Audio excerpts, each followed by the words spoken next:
வாழ்க.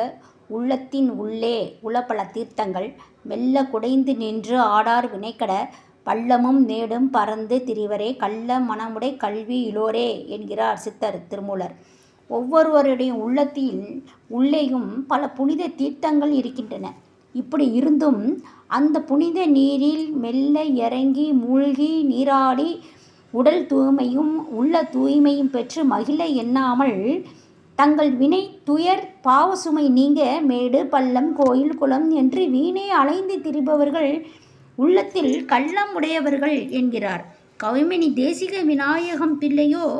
தேவாதி தேவன் உள்ளத்தில் உள்ளானடே அதை நீ உணர வேண்டுமடி என்று பாடி இறைவன் வாழும் உள்ளத்தின் இயல்பை சுட்டி காட்டுகிறார். மனதிற்குள் இறைவன் இருக்கிறான் என்பதையும் அவன் வாழும் ஆலயமே மனமாகும். இத்தகைய மனதின் இயல்பை அறிபவரே அறிவுடையவர். மனதை கட்டுப்படுத்தும் நெறிப்படுத்தும் வளப்படுத்தும் ஆற்றல் உடையவர் ஆவார். பொதுவாக மனதை அடக்க நினைத்தால் அலையும், மனதை அறிய நினைத்தால் அடங்கும். இதுதான் மனதினுடைய அடிப்படை செயல்பாடு. திருச்சிற்றம்பலம்.